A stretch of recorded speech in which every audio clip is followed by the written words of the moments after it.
made the change. First, I want to say thank you for letting me be here. This conference has been amazing, and I can't wait for about half of you to publish so I can write my responses, especially you, Carl, because I think you're crazy about EVE Online. And I now freely give my consent for the most vicious possible questions, my informed consent, so you're not going to be evil.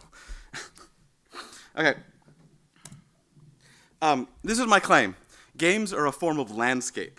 They're a constructed space designed to support and enhance human choice. This isn't the gospel truth or even a complete story, but I offer it in the spirit of a productive metaphor. And I offer it because I think that the other prevailing metaphor, that games are a form of text, is missing something. So, texts are meant to be read. They're made up of representations. And once we assimilate games as a subform of texts, when we treat them as, say, fictions or communications or pictures, we import to game studies our ideas of what texts are for. We're allowed to ask textual questions. What does a game communicate? What emotions does it express? How do we interpret it? Does it excite the imagination? Now, I'm not denying that games can do these things. It's obvious that games can communicate or express emotions, and it's obvious that we have to interpret them. And I think you can read games as text because, frankly, I think you can read anything as a text. What I'm claiming is that the textual view of games is incomplete, and that it suppresses attention to a lot of the really unique features of game design and game life. So I'm going to offer an alternative account of the activity of games. There are two major parts. First, I'm going to claim that part of game life is what I'll call striving, trying to overcome obstacles and challenges. I'm going to claim that textualism makes it easy to overlook or misunderstand striving. Second, I'm going to suggest that we should look to landscape design theory to see how we design games for interesting striving. I mean here, and I think someone pointed this out, not the kind of landscape theory that starts in, say, the study of paintings, which studies landscapes as a static text that you look at. I'm talking about urban planners. I'm talking about people that design freeways. I'm talking about architects. Right? Landscape designers have been thinking about their work not in terms of representation always, but in terms of how they can make constraints that shape the circulation and motion of free beings. In many games and in many landscapes, the design goal is not to impart a single fixed narrative to the reader, but to create a setting where they, the players, can create their own narratives, a setting which subtly enables and supports freedom and choice.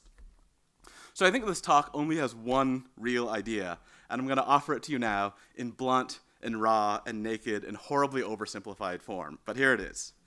Game designers build rules, and landscape designers build walls, but both are engaged in the same perversity. Both work in the medium of obstacles, but they often use these obstacles to enhance freedom by enriching the range of possible choices. So here are some examples of the text metaphor. They're not the best and subtlest, but they're easy, and they'll let me make my point. So first, these are just supposed to be representative. James Paul G argues that abstract video games like Tetris aren't art. Games become art, he says, when the parts start to represent and form a story. Quote, humans find story elements profoundly meaningful and are at a loss when they cannot see the world in terms of such elements. Grant Tavenor, in his book, The Art of Video Games, argues that video games are art precisely because they're a form of fiction. He says that they are representational artifacts that rely on our abilities of imagination. They have the same goals, stimulating the imagination, having emotional impact. In fact, he seems to think that interactivity is just a tool to achieve character identification. And some of this work, by the way, started when I read the whole of the book, and I found a lot of stuff about camera angles, music, texture, visual appearance, and very little on how the game played, how it controlled. And Lars Konzak, this is my very favorite. This is from Game Design Reader 2. In his article, Philosophical Game Design, claims that as long as games focus on immersion, flow state, and obstacles, they will remain merely entertainment. Quote, video games will only grow and prosper, if they express and present philosophical ideas in a game system. Only. All of these thinkers are trying to give an account of the function and value of games, and they're doing it by taking the textual route. They ask how games represent, communicate, express, how they create imaginary worlds. Now, I'm not denying that some games and some parts of some games can do these things. But the amount seems to me to be incomplete. The account seems to me to be incomplete. I think that the textual metaphor fragments the domain of games. They single out particular types of games, representational, narrative, communicative games, for special education and study. Textualism emphasizes the continuity of modern video games with cinema, novels, paintings, and breaks the continuity with other games, like poker, chess, and basketball. I think it's really interesting that when I did my survey of recent game studies, there are a lot of comparisons between games and fiction and games and painting, but almost no comparisons between video games and, say, sports, presumably because sports aren't fictions or communications. But it seems plain to me that there are interesting similarities in the connections between, say, a multiplayer team role shooter like Team Fortress and why basketball is a good game, or why hockey is a good game. So the textualists are leaving out something big. Take G, for example. If G is right, then a game's elements must represent story elements for a game to be really involving. So if he's right, then a novelty chess set, like the ones where all the pieces are figures from Lord of the Rings, should be capable of providing a deeper and more involving experience than a regular abstract chess set. But this seems wrong. In fact, serious players tend to regard these as monstrosities and absurdities.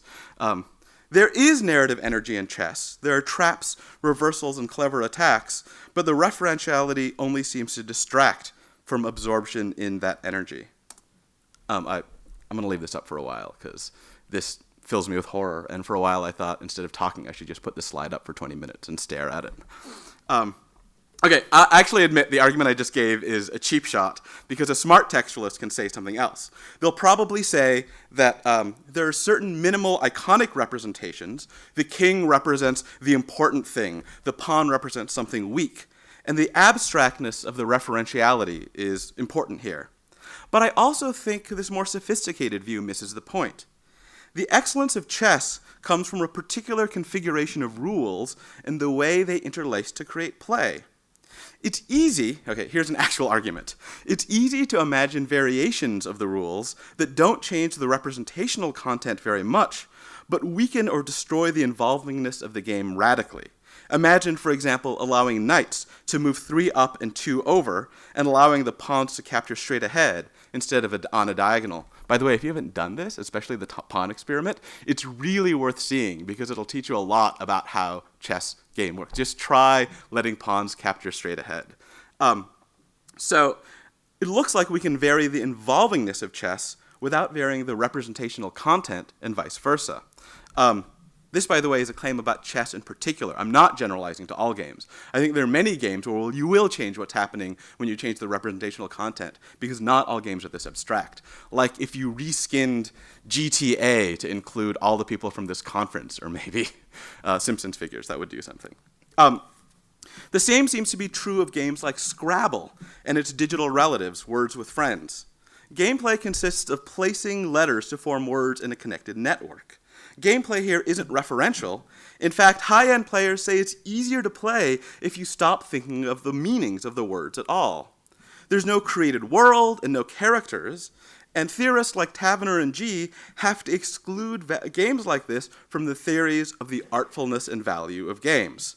What I'm driving for here is a claim that textualism misses out on a certain common thread, certainly in Scrabble and chess and Tetris, but even in story games like Grand Theft Auto.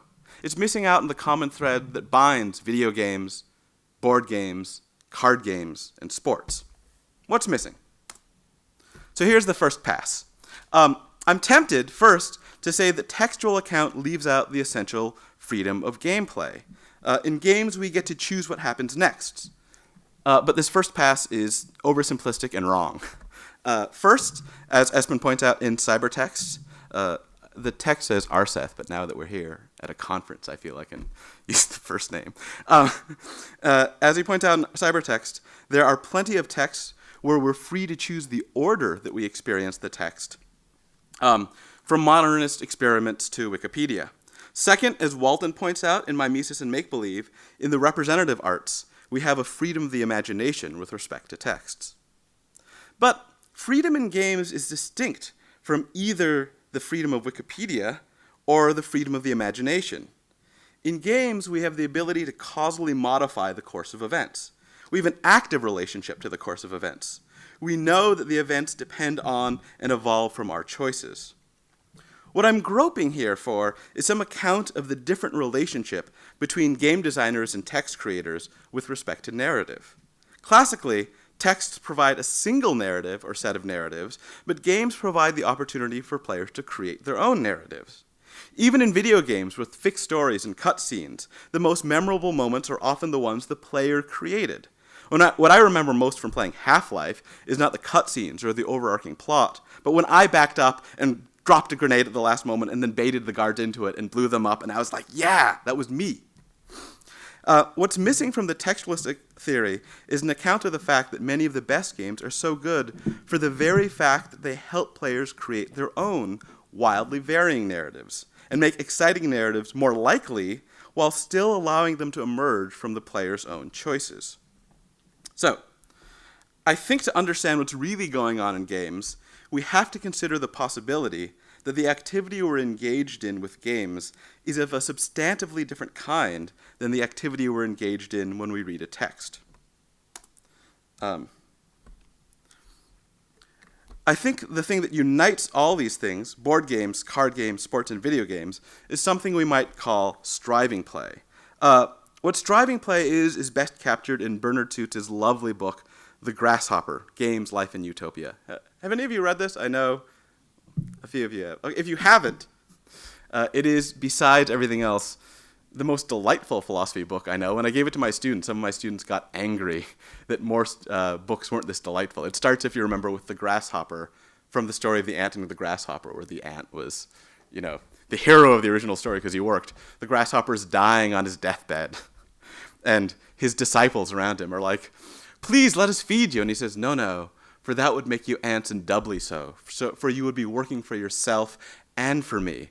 I would rather die to my commitment to idleness than make you guys work for me. Anyway, so it's a great text. So here Suits offers us a definition of game.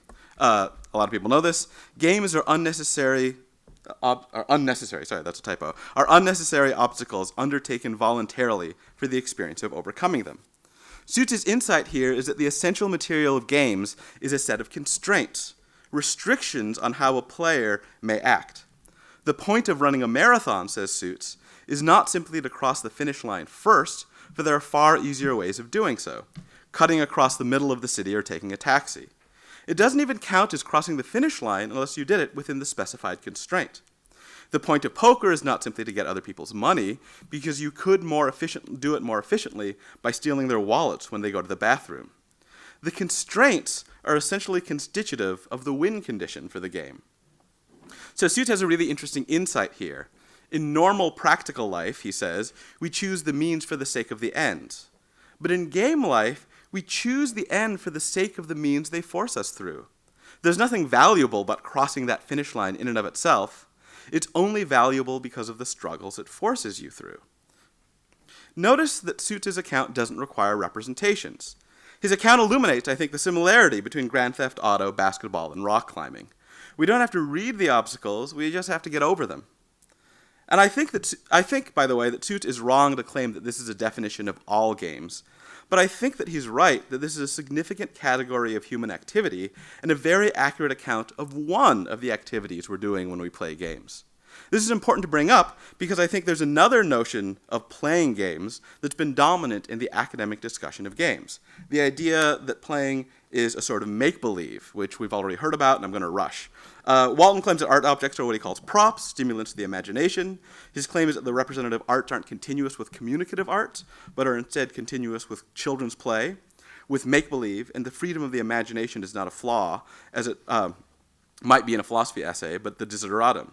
This emphasis on imaginative play makes Walton very popular for game studies.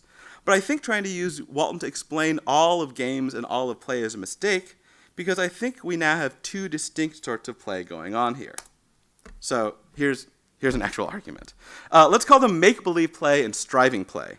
Make-believe play is oriented towards the freedom of the creative imagination, and striving play is oriented towards getting over obstacles, challenges, and the experience of trying to overcome them. Walton and Suit each seems to think their own account of play is complete and exhaustive. Walton just does it by omission, I think, and Suit has a whole chapter arguing that Waltonian make-believe play is a subform of striving play. So I think they're both wrong, and I'd like to agree that these are distinct forms of play and irreducible to each other, though they can cohabit in the same experience in the same game. First, make-believe play essentially involves imaginative transport, and striving play does not essentially. In fact, the experience of absorbed gameplay when we're doing striving is often characterized by hyper-attentiveness to the present world and its details. In a tennis match, the player is focused on the actual facial expressions and psychology of their opponents, of the actual probability of new emerging cards. And you all know the Jewel example, the competition first-person shooter players dial down the quality of the graphics. I think it's easiest to see the distinction between striving and make-believe by seeing the different ways that they break. Make-believe play is broken by what Huizinga calls the spoil sport, the person that shatters the illusion of play. Striving play is broken by the cheat, the rule breaker. And these are distinct figures. When children are playing Cowboys and Indians, the child who constantly interrupts play to ask for the rules is the spoil sport, but not a cheat.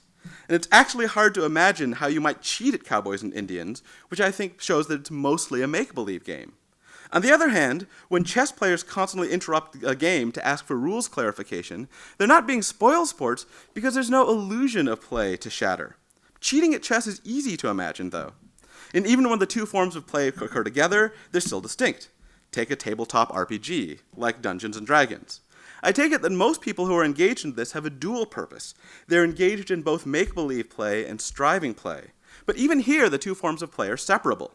The player who constantly pauses to ask for rule clarifications is a spoil sport and not a cheat. In fact, we have a special term for such a player. They're called a rules lawyer. And the player who stealthily changes the amount of gold or experience on their character sheet is a cheat and not a spoil sport. To put things another way, in something that I talked about last night with Velameti and Daniel, if I could cite it, it would be like Carla Hudi and Vela, beer, last night. I wish we could cite that way, because that's where all the important work happens anyway.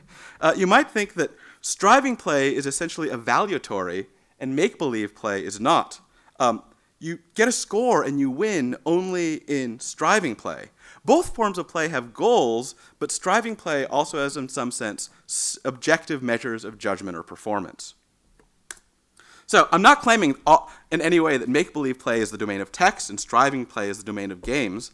I think they're different functions that can occur separately or stacked together, which can fight against each other or cooperate. I think a few games, like Cowboys and Indians, are almost entirely make-believe, and other games like chess are almost entirely striving, and most modern video games and themed board games are capable of being used for both forms of play at once.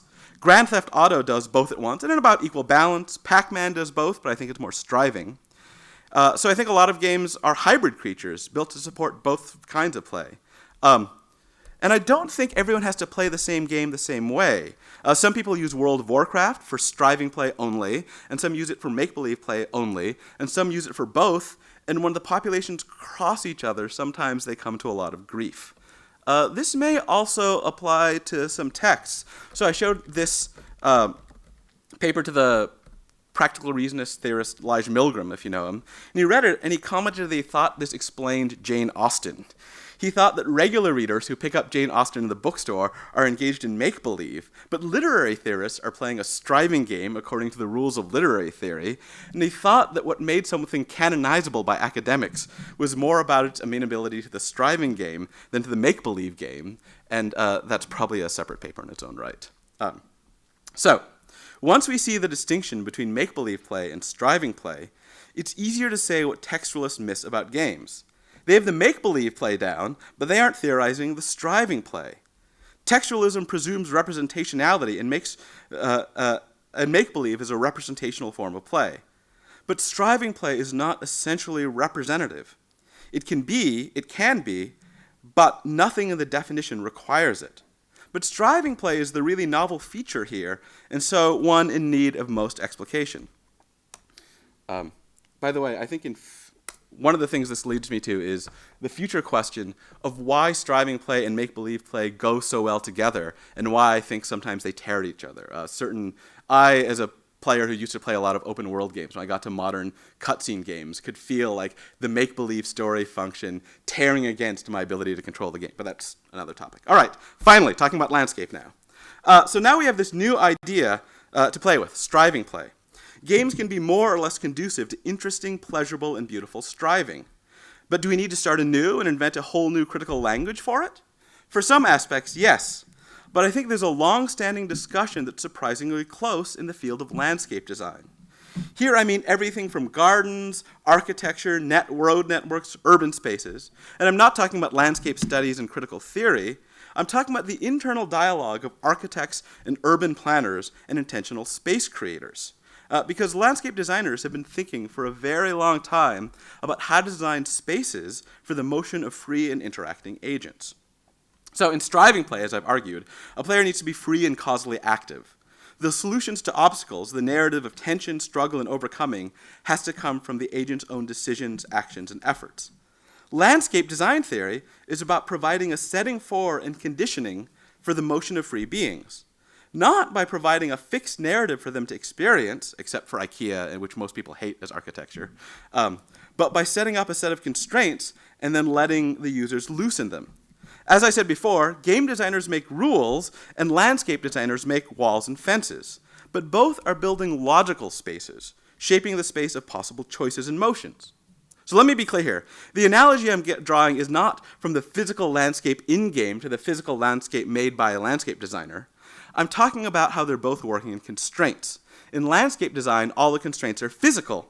But the constraints a game designer makes can be a mixture of virtual, physical, and rule sets. To use Allison's language from the last talk, what I'm talking about is the architecture inside the game environment and the rules of how the player can move and the rules for how the player can and cannot interact with the physical environment portrayed by the game.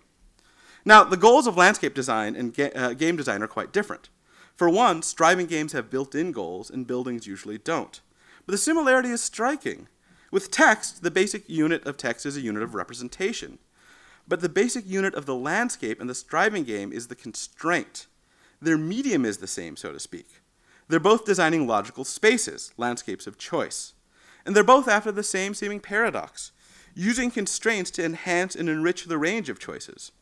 I think I used this example earlier in the conference, but imagine a person in a field. Now imagine we build him a house.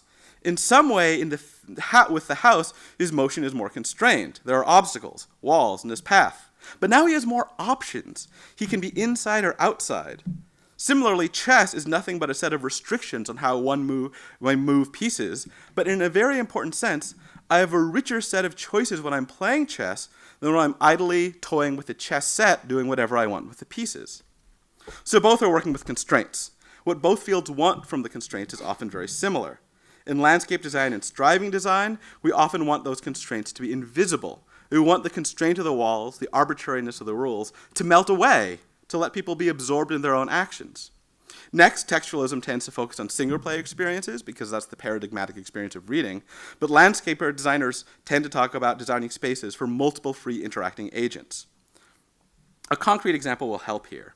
A lot of non-academic game critics often praise games for letting the players feel free or criticize games for making the players feel forced. How does this work? I think landscape designers have an insight here because they talk about traffic flow and circulation and doing it subtly and artfully and invisibly. So here's an example from Chris Alexander's book, A Pattern Language. So he says, he wants to talk about the topology of choice spaces. He says when building a space, like a multi-user space, like a home or office, you want both private and public spaces, and you want people to intermingle in the public spaces. So the worst option is to order it. You force meetings or schedule family time. Here's an architectural and better option. You can encourage intermingling naturally with a simple trick. You take a common space and put private spaces on one side and utility spaces on the other. So a home, bedrooms, living room, kitchen. Or an office, cubicles, common room, copy rooms, and bathrooms. People will naturally run into each other on the way to the utility spaces, and the common spaces acquire natural life. But this is the first step. If this is it, then people still feel forced by the space, driven through the public space. Therefore, a better option is to offer a back way from the private spaces of the utility spaces that avoids the common space, but is slightly longer, more inconvenient, maybe small, maybe dusty. Thus, the natural circulation of people will bring them into contact, but if they really want to avoid contact, they have that choice. This is his language. I love this language. The architecture of loops, says Alexander, contains more generous circulation than the architecture of lines. So if I had more time, I would take you through examples where I think this shows up in games, but I'll leave that to you. I think it's very infectious, this idea. So to wrap up, I'm not claiming that games aren't texts. I'm claiming that once we separate the striving aspects from games, from the make-believe aspects, we see how much of the textual metaphor leaves out. I think if we look at landscape designs, this will give us some help. And if we look at it long enough, we might get an alternative route to value out of this. I think a lot of people have been turning to fiction because it's a ready theory of the value of something. But landscape design offers an alternative theory, and I suspect if we work at this long enough, we'll find that the elegance of some game design is like the elegance of some beautifully designed buildings or cities. There's subtle openness to human choice. Thank you. Thank you. So, any questions?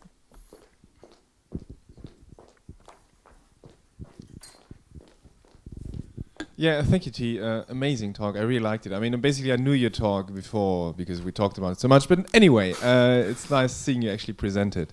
I think I have more a comment than actually a question.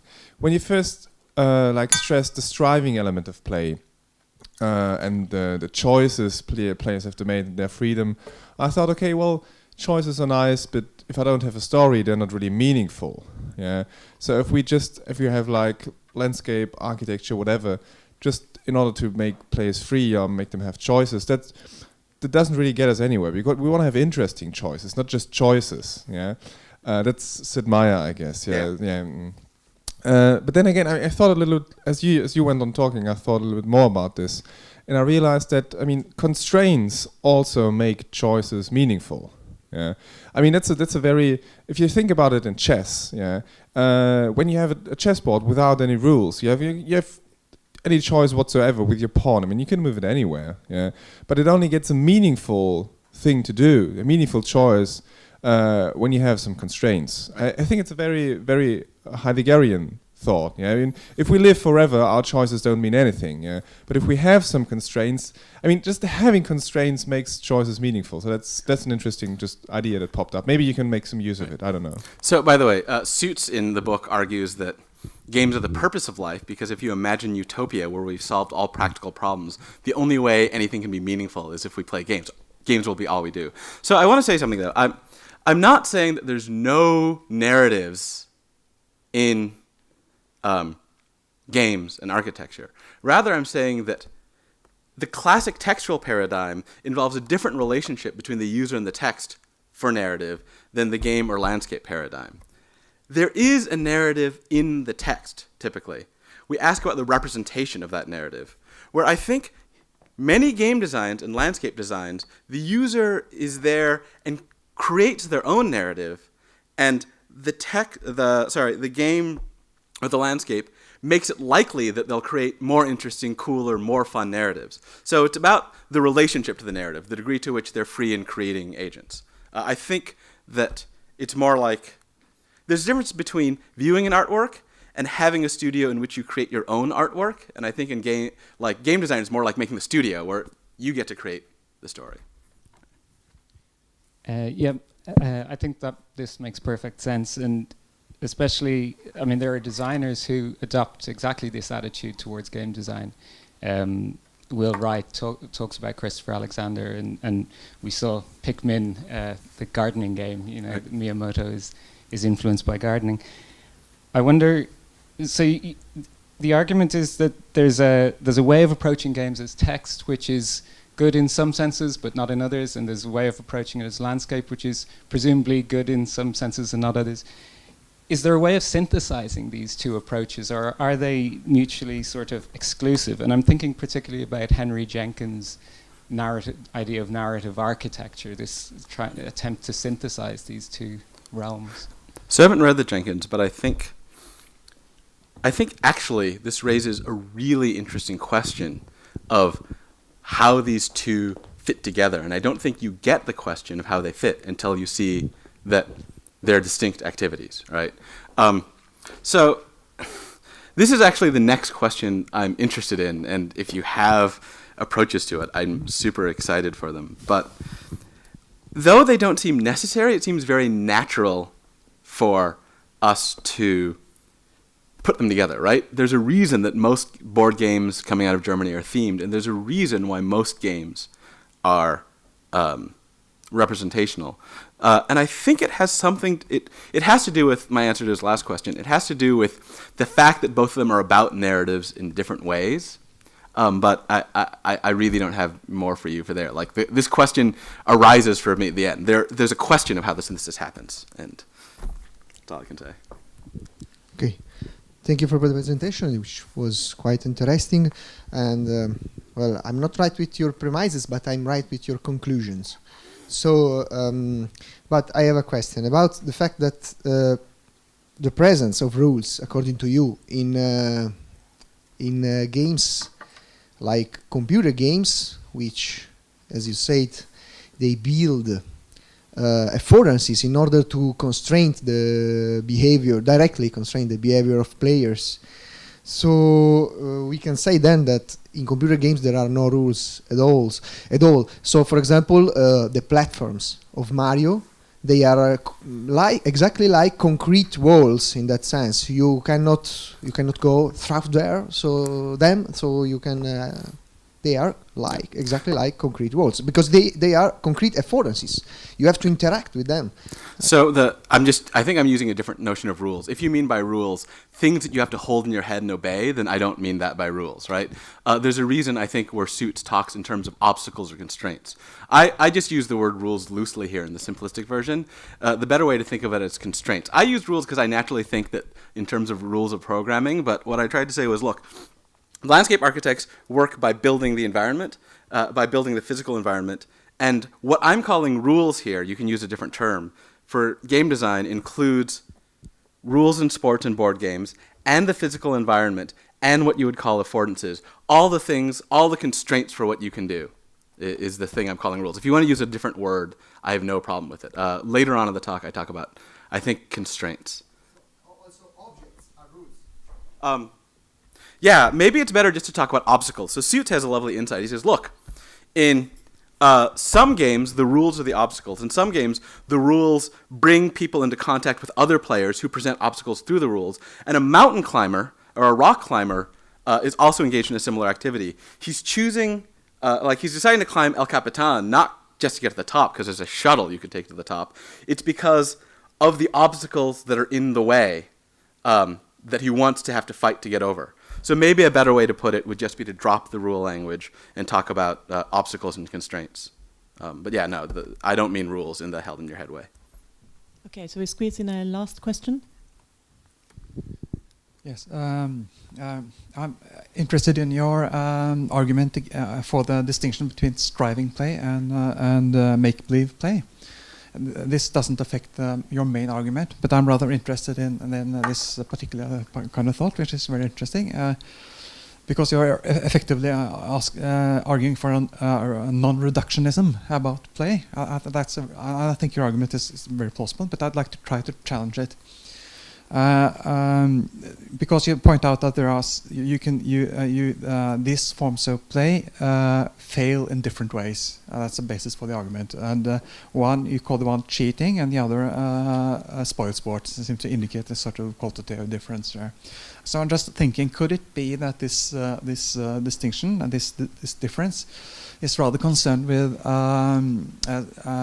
solitary striving? Because I think we ought to reduce, if possible, make-believe, reduce play to striving play somehow. And could it be that the difference is due to solitary striving versus communal striving? Because I mean you could have examples in which you have a solitary striving, like playing with stones or something like that, and you wouldn't be a cheat. Right. So it might be the same thing that could account for the difference. So let me give you some examples. So I think it's not, because I can think of examples of spoil sporting and cheating both in solitary and in group games. So Dungeons & Dragons is the example of the group game. I can spoil sport it or I can cheat it. But I was thinking about, so for a single player game, take a computer game actually, I think a way to cheat it would be to hack the game system. Or a way to, sometimes I think kind of an abuse of the save and reload system can be spoil sporting. The game offers you an illusion, and you break the illusion within the rules allowed by the game, but you lose the dramatic energy, right? And you lose the challenge.